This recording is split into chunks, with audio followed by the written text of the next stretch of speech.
Hello.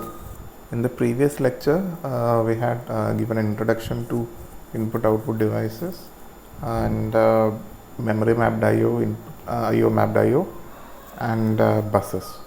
So in this lecture, we move forward with different input-output modes or different input-output techniques. There are three: programmed input-output, interrupt-driven input-output, and direct memory access. So the classification is based on how actually data is transferred between the devices and the processor, and how the devices are selected and things like that.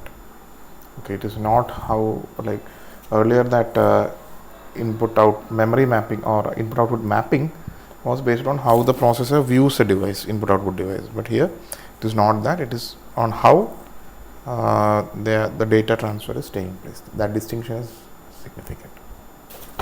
Let's move forward. Okay, consider this program. So this program, this is an assembly language program. Don't worry about the specifics. So what this does is, it takes in input. Here it takes in this line.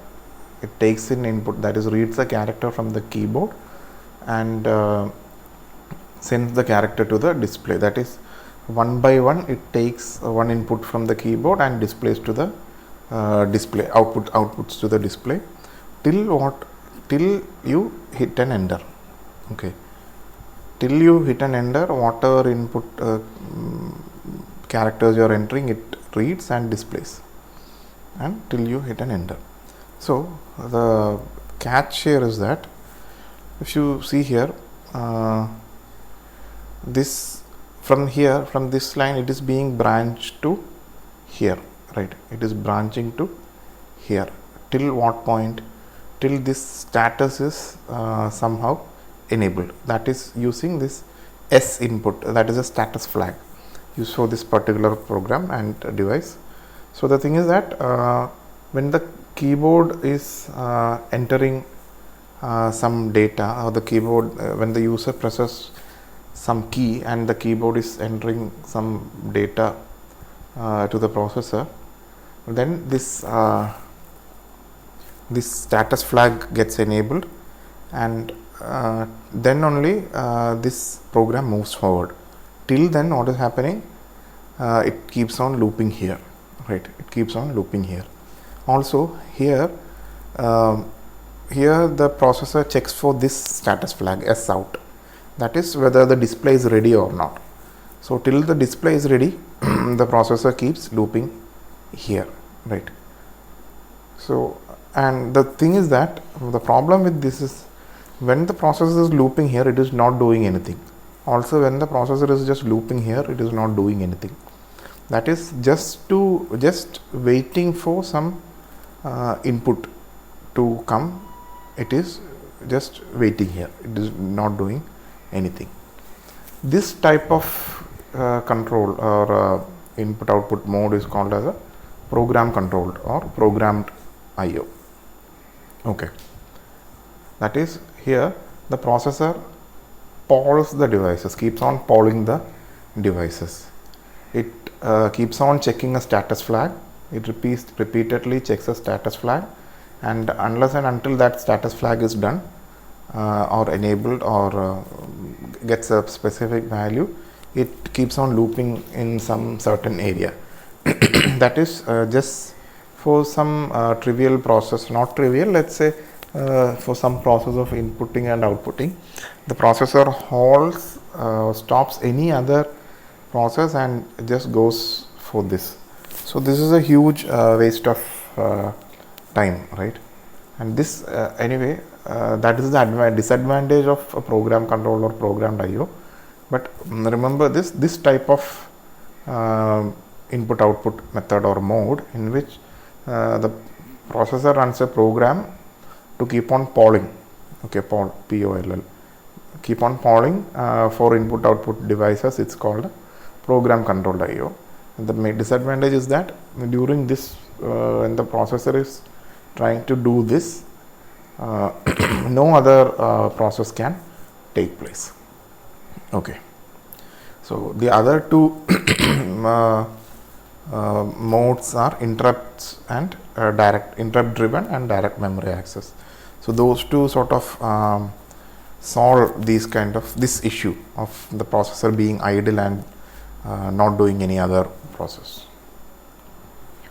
Okay, so the interrupt driven IO. Here what is happening? Here whenever a device is ready, it passes or it enables an interrupt, or it sends an interrupt request to the processor.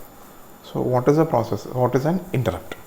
Okay, interrupt is a hardware signal which devices sends to the processor to let the processor know that okay, I am ready, or I have an input to give to you, or I am ready to accept an input.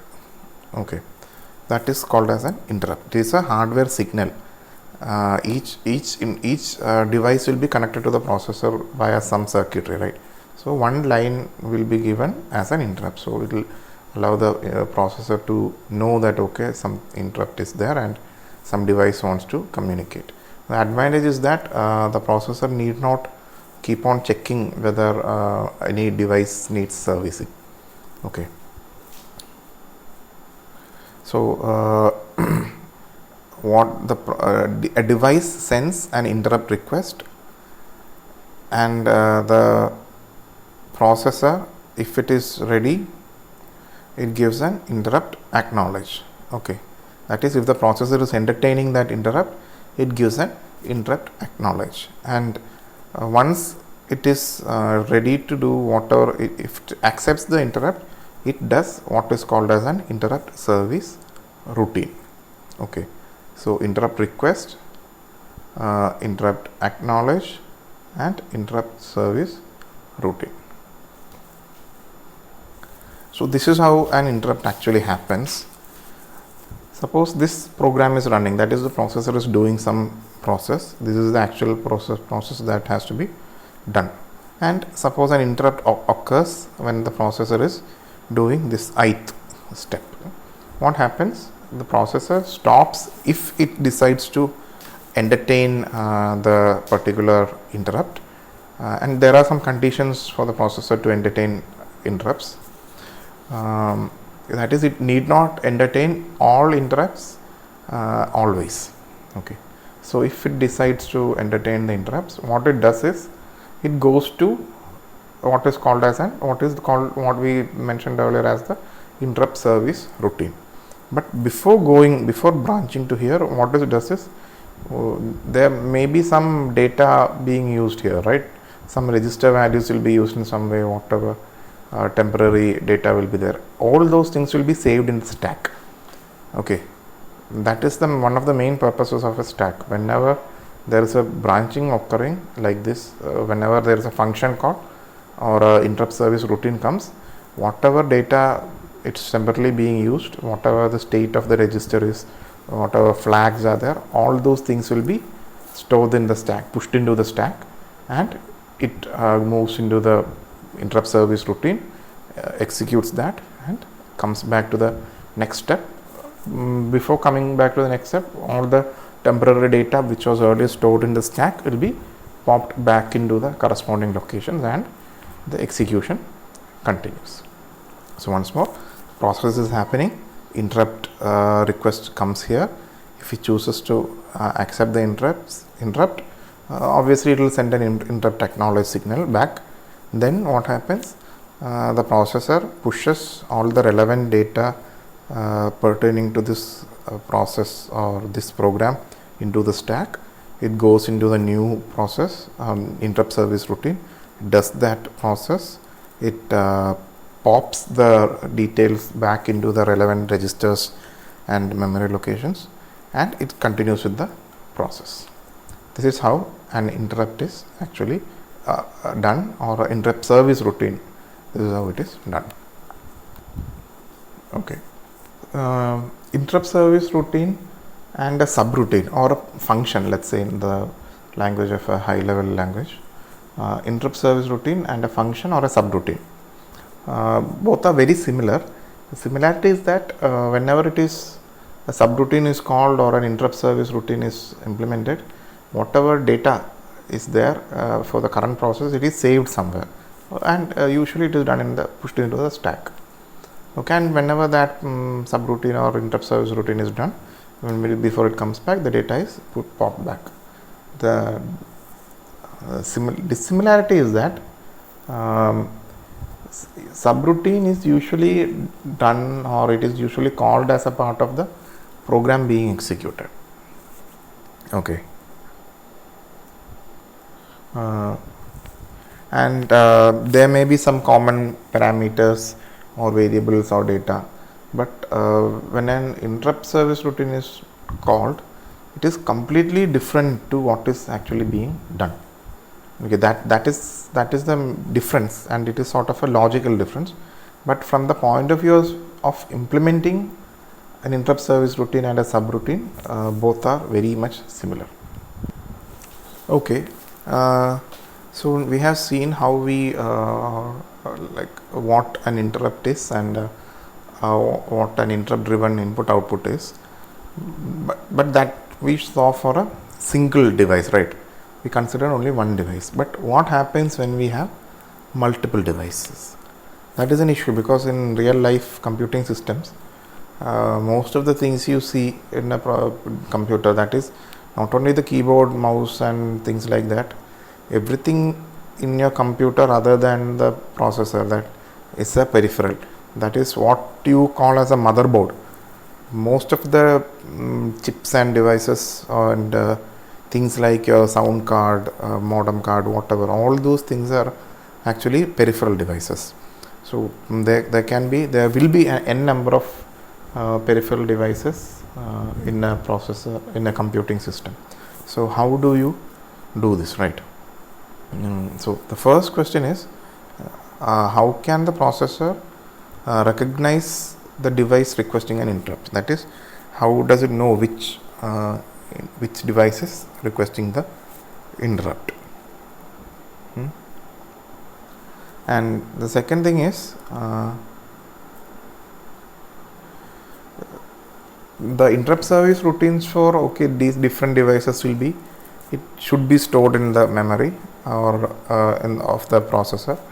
But the thing is that how does the processor know which interrupt service routine to access for which device? That should be given. The other thing is that, suppose I am servicing the interrupt of one particular device, and if some other device requests an interrupt, should I service it, or should the processor service it, right? The other thing is that what happens when two devices request an interrupt at the same time, right? So these are some questions that we need to answer. Okay. Now regarding the first question, that is how does the processor know? How does the processor recognize the device that is requesting an interrupt? That is done using what is called as the status register of the device, of the peripheral. See, a processor has registers, right? Like a MIPS processor, so registers. Like that, each device has certain registers. It has buffer registers for data. It has registers to temporarily store address. It will have registers for storing status and control signals. So what happens is that devices will have status registers, and in that status registers, whenever a device is requesting an interrupt, certain bit will be set or reset. Usually it will be set, right? So checking that, the processor can know if whether a device is requesting an interrupt or not. So once the processor receives an interrupt, what does it? It runs the poll to check which device is requesting for the interrupt, and it will know by checking the status register that okay, this particular device is asking for the register, okay, requesting for the interrupt. And once the processor identifies the interrupt and the device which is requesting for the interrupt, then there is this concept called as a vectored interrupt. Okay, vectored interrupt is an interrupt type of interrupt in which the address of the interrupt service routine is known. Okay, so the processor will have certain mechanism to identify okay, this if this interrupt is coming, okay, the processor should execute a certain interrupt service routine, and that certain interrupt service routine is starting from such and such address. So that mechanism can be used, or it is usually the mechanism used to after identifying the device, such mechanism is used to run the certain required interrupt service routine.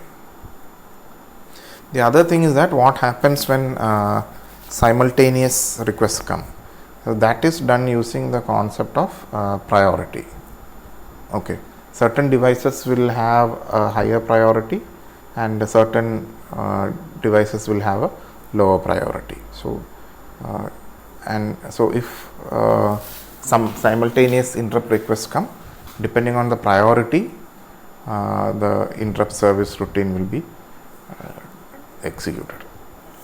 So this is one method of implementing what is called as a priority in interrupts.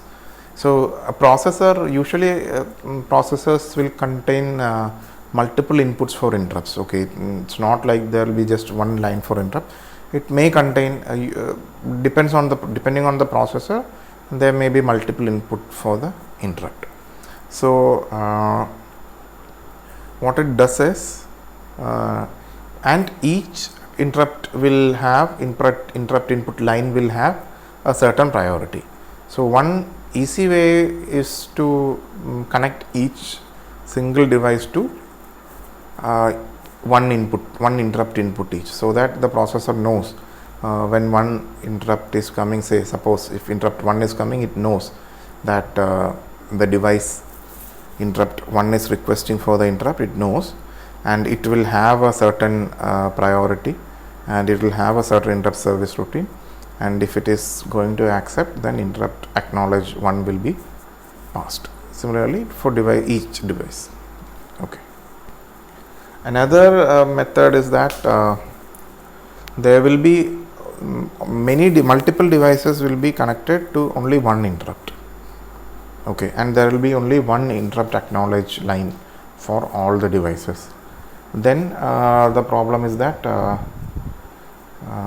there should be some mechanism to decide okay, which device is to be serviced when interrupts are coming. So usually a mechanism known as daisy chaining is done, which is sort of out of your syllabus scheme, but anyway it's good to know the term. Okay. The one of the more practical thing to do is, and this sort of largely increases the range of the devices that can be connected to the processor, is you can group in devices considering certain priorities. So there will be multiple interrupt lines inputs, and depending on and corresponding interrupt acknowledge lines will be there, and this is sort of a combination of the previous two. So each input interrupt will be connected to certain devices, n number of devices, and there will be some mechanism to decide among these. Then each interrupt will be having each group. This is called a priority group. So the thing is that this group may be having a higher or lower priority than some other thing. So if an interrupt comes here and at say interrupt 2, Then depending on the priority, either interrupt 1 or 2 will be decided. Then within the group, the decision has to be taken regarding which device is requested and which device has to be serviced. In practical use, usually what happens is that there will be some extra chip, an extra processor will be used called as an interrupt controller. So devices, most of the devices will be connected to the interrupt controller, and the interrupt controller will be connected to the processor, and this interrupt controller decides when multiple interrupts or requests come to the interrupt controller. The interrupt controller decides, depending on the priority, okay, which device is to be serviced, and it just passes the information and interrupt to the processor. So the processor doesn't have to deal with the details of these things. It just requests whatever interrupt comes, and it just implements the interrupt service routine. Right. So that is in practice. What is actually done is it usually uses an interrupt controller. Okay. Now moving on to the next type of input output mode, which is direct memory access or DMA. So the interrupt interrupt driven IO is usually used for devices like keyboard or mouse, things like that. That is for devices which doesn't require continuous transfer of data between the processor and the device.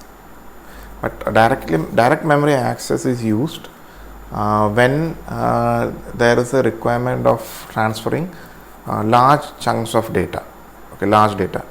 So usually when there is a requirement of transferring data between, say, the hard disk, that is the secondary memory, and the main memory, the RAM, that is an example, like transferring data between hard disk and RAM. For such, when there requires large chunks of data to be transferred, we usually go for direct memory access. And this direct memory access, it is controlled by a device called as a DMA controller, direct memory access controller. So how does this happen, this DMA? So here we are using a DMA mode of transfer for two type of transfer. Okay, first of all, DMA transfer is between main memory and peripherals. Right, that is, large chunks of data is to be transferred to main memory or this route or this route, always between main memory and some peripheral. The other thing is that here the network is connected to one particular DMA and the hard disk is connected to another DMA. So how does this happen? What happens when we are going for DMA?